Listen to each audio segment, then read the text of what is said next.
ज्या छत्रपती शिवरायांचं अतिशय अभिमानाने तुम्ही आम्ही सगळे नाव घेतो, या महाराष्ट्राच्याच अस्मितेचा नव्हे तर उभ्या राष्ट्राच्या अस्मितेचा एक मोठा पैलू म्हणजे छत्रपती शिवाजी महाराज। आणि त्यांचं चारित्र्य समजून घेण्याआधी मला वाटते राजमाता जिजाऊंचं चारित्र्य समजून घेणंही तितकंच महत्वाचं आहे। आपल्या सगळ्यांना माहिती आहे, त्याच्यामुळे जास्तीच्या खोलात मी जाणार नाही, पण एक जिजाऊंच्या जन्माच्या वेळीची घटना आपण आवर्जून या ठिकाणी उल्लेख केली पाहिजे। लखुजीराजे जाधवांना आणि म्हाळसा राणींना 4 मुलांच्या पाठीवर 5व्या ज्या जन्मल्या त्या जिजाऊ, बरोबर आहे ना ताई? आणि 4 पुत्ररत्नांच्या मागे जेव्हा लखुजी जाधवांच्या घरी एक कन्यारत्न जन्माला आलं, त्यावेळेला लखुजीराजे जाधवांनी हत्तीवरून आपल्या सिंदखेड राजामध्ये साखर वाटण्याचं काम केलं। आणि मुद्दाम उल्लेख करायचा मी याच्यासाठी म्हणलं की जेव्हा अशा थोर व्यक्तींच्या जीवन चारित्र्याचा आपण अभ्यास करतो, तेव्हा त्या अभ्यासातून आपल्या जीवनात उपयोगी कुठली गोष्ट आहे याचा देखील आपण विचार करणं गरजेचं आहे। ही कन्याशाळा आहे आपण जिथे बसलेलो आहोत। आजही आपल्या समाजातल्या कन्यांची स्थिती काय हे संजू पाटील वेगळं सांगण्याची गरज नाही। आज आमच्या समाजामध्ये एखादी कन्या जन्माला आली तर तिचं रत्नच म्हणून स्वागत होईल असं आपण सांगू शकत नाही। अनेक ठिकाणी कन्येचं स्वागत देखील अतिशय आनंदाने केलं जात नाही असं माझं म्हणणं नाही, पण या धर्तीवर जन्माला आलेली प्रत्येक कन्या जेव्हा हत्तीवर साखर वाटणे एवढ्या आनंदाने जन्माला येईल, त्यावेळेला जिजाऊंच्या चारित्र्याच्या अभ्यासाचं सफल फलित आपल्याला मिळालं असं आपण मानलं पाहिजे। कन्याशाळेत आहोत, त्याच्यामुळे जिजाऊंना शिक्षण कसं मिळालं याची देखील थोडक्यात माझ्या भगिनींना मी माहिती देणार। 4 भावंडांबरोबर जे शिक्षण लखुजीराजे जाधवांनी आपल्या 4 मुलांना दिलं, तेच शिक्षण जिजाऊंना देखील दिलं गेलं। किती छान मान डोलवतीये, वाचलंय ती। मुलगी आहे म्हणून फक्त बायकांनी काय कामं करायची असं शिक्षण मर्यादित जिजाऊ साहेबांना मिळालं नाही। म्हाळसा राणींनी ज्या तन्मयतेने स्त्रीच्या आयुष्यातील जी महत्वाची कामे आहेत ती शिकवत असताना एका सरदाराच्या घरात जन्माला आलेली कन्या म्हणून तिला सरदारांच्या पुत्राप्रमाणे युद्धनीती शिकवलेली आहे, शस्त्रनीती शिकवलेली आहे। आज तुम्हाला आम्हाला शाळेमध्ये 3 भाषा शिकवल्या जातात प्रामुख्याने। जिजाऊंना त्या काळात 6 भाषांचं ज्ञान दिलं गेलं। त्यांना मराठी यायची, हिंदी यायची, इंग्रजी यायची, फारसी यायची, संस्कृत यायची, अरबी भाषा यायची। एवढ्या 6 भाषांचं ज्ञान जिजाऊंना दिलं।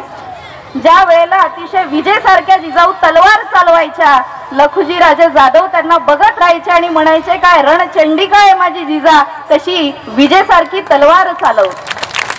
एवढा सुंदर तलवारबाज त्या होत्या। सांगण्याचं तात्पर्य एकच की मुलगी आहे म्हणून तिला मुलाप्रमाणे शिक्षण द्यायचं नाही असा कुठलाच भेदभाव त्या ठिकाणी जाधवांच्या घराण्यात झाला नाही।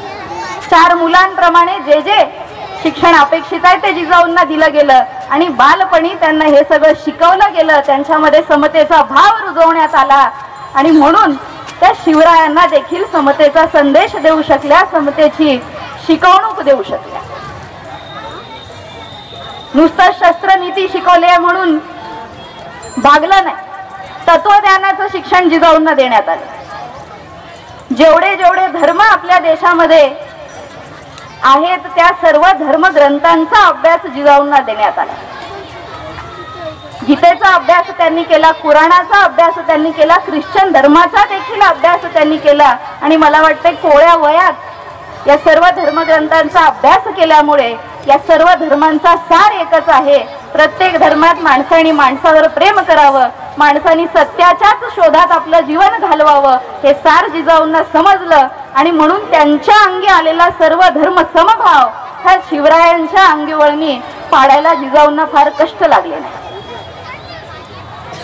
अशा अतिशय प्रगल्भ शिक्षणातून तयार झालेले जिजाऊ म्हणून आज प्रत्येक माणसाला त्यांना राष्ट्रमाता म्हणण्यामध्ये गर्व होतो. एकट्या शिवरायांना त्यांनी शिकवलेलं नाही तर मला वाटतं इथे बसलेल्या तुम्हा आम्हाला सर्वांना शिकवण्याचं ते आज देखील काम करत आहेत. जितक्या त्या शिवरायांच्या माता होत्या तितक्याच त्या तुमच्या माता आहेत आणि तितक्याच त्या माझ्या माता आहेत. मला या ठिकाणी संयोजकांनी आपल्या प्रास्ताविकातून दिलेला संदेश फार आवडला. शिवरायांची किंवा स्वामी विवेकानंदांची किंवा जिजाऊंची चारित्र्यावर परीक्षा आहे म्हणून कुठल्या एका समाजापर्यंत या ठिकाणी आमचा विद्यार्थी मर्यादित नाही याचा त्यांनी आवर्जून उल्लेख केलेला आहे. स्वामी विवेकानंदांनी हिंदू धर्माचे ते अभ्यासक होते.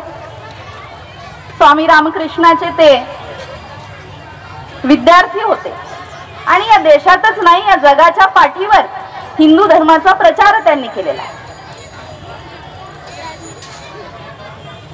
या देशाची संस्कृती काय शिकवते आणि हिंदू म्हणजे मला वाटतं स्वामीजींच्या देखील नजरेत एक हिंदू धर्मातील माणूस म्हणून नाही तर एक भारतीय नागरिक म्हणून ते हिंदू ह्या शब्दाचा वापर करत आहेत. आपल्या देशामध्ये आपल्या संस्कृतीमध्ये वसुधैव कुटुंबकम चा सिद्धांत आपण सगळ्यांनी पाळलेला आहे. बरोबर आहे ना ताई? हे गाव माझं नाही, हे राष्ट्र माझं नाही तर संपूर्ण जग संपूर्ण पृथ्वी ही एक कुटुंब आहे आणि त्या कुटुंबातील तुम्ही आम्ही सगळे एक सदस्य आहोत. या वसुधैव कुटुंबकम या सिद्धांतावर त्यांनी अभ्यास केला होता. खरं तर आपल्या देशात एक पद्धत आहे. आपल्या देशात माणूस कितीही कर्तृत्व गाजवत असेल तर डॉक्टर साहेब त्याच्या कर्तृत्वाची प्रचिती सगळ्यांना येत नाही, पण विदेशात जाऊन एखादं मोठं काम केलं तर हा हे एक मोठं काम केलं असं आपल्या देशात साधारणपणे मानलं जातं. या देशात राहून स्वामी विवेकानंद जेव्हा प्रत्येकाला सत्याच्या शोधाचा बंधुभावाचा संदेश देत होते तर कदाचित इथेच राहिले असते तर ते तेवढे परिचित झाले नसते. पण शिकागोच्या धर्मसभेत जाऊन त्यांनी जेव्हा हिंदू धर्मावर भाषण केलं तेव्हा आपल्या देशातल्या लोकांना जाग आली की खरोखरच हा माणूस एक महान व्यक्ती आहे आणि एक गाढा अभ्यासक आहे. शिकागोच्या धर्मसभेत जाऊन त्यांनी हिंदू धर्माचा भारतीय संस्कृतीचा एकच संदेश दिला की जगातला प्रत्येक माणूस माझा भाऊ आहे, सर्व धर्म समभाव आम्ही पाळला पाहिजे आणि एकमेकांमध्ये कुठल्याही द्वेषाचा तिरस्काराचा आम्ही त्याला जागा दिली नाही पाहिजे, थारा नाही दिला पाहिजे. आम्ही अजून लहान आहोत. चिमुकली मुलं या ठिकाणी या परीक्षेत सहभागी झाले. शिवराय 4 वर्षांपर्यंत शिवनेरी गडावर मोठे झाले आणि नंतर पुण्याची जागीर सांभाळायला त्यांना पाठवलं. आणि तुम्हा आम्हाला सगळ्यांना माहिती आहे बालपणामध्ये जिजाऊंनी शिवरायांवर जे संस्कार केले तेच शेवटपर्यंत शिवरायांच्या मनात राहिले आणि त्याच संस्कारांच्या आधारावर त्यांनी हिंदवी स्वराज्य उभारण्याचे एवढं मोठं कार्य केले. सांगण्याचं तात्पर्य एकच आहे, तुम्ही अजून लहान आहात. या वेळेला तुम्ही जेवढा अभ्यास कराल, या वयातच तुम्ही जेवढं ज्ञान आपल्यामध्ये संकलित करण्याचा प्रयत्न कराल त्या ज्ञानाच्या आधारावर आपली स्वतंत्र विचारसरणी तुम्ही तयार करण्याचा प्रयत्न कराल. याच वयात तुम्ही जे जे शिकाल तेच तुम्हाला शेवटपर्यंत उपयोगी ठरणार आहे. आणि म्हणून मला वाटते अशा प्रकारच्या या व्यासपीठांचं हे आपल्या सगळ्या विद्यार्थ्यांना फार मोठा उपयोग होणार आहे. जास्त विस्तारात मी जाणार नाही. खरं तर माझी इच्छा होती या ठिकाणी विद्यार्थी आहेत, आपण विद्यार्थ्यांशी मनसोक्त संवाद साधावा, पण कार्यक्रमाच्या वेळेला काही मर्यादा असतात आणि अनेक मान्यवरांची या ठिकाणी आपल्याला मनोगत ऐकायची आहेत. त्यामुळे आपल्या सर्वांना मी जिजाऊ जयंतीच्या आणि विवेकानंदांच्या जयंतीच्या हार्दिक हार्दिक शुभेच्छा देते आणि सर्व संघटनांनी एकत्र येऊन हा सुंदर असा कार्यक्रम या ठिकाणी पार पाडला त्याबद्दल मी सर्व संयोजकांचे अभिनंदन करते। त्यांच्या कार्याला मी मानाचा मुजरा करते आणि थांबते। जय जिजाऊ। धन्यवाद ताई।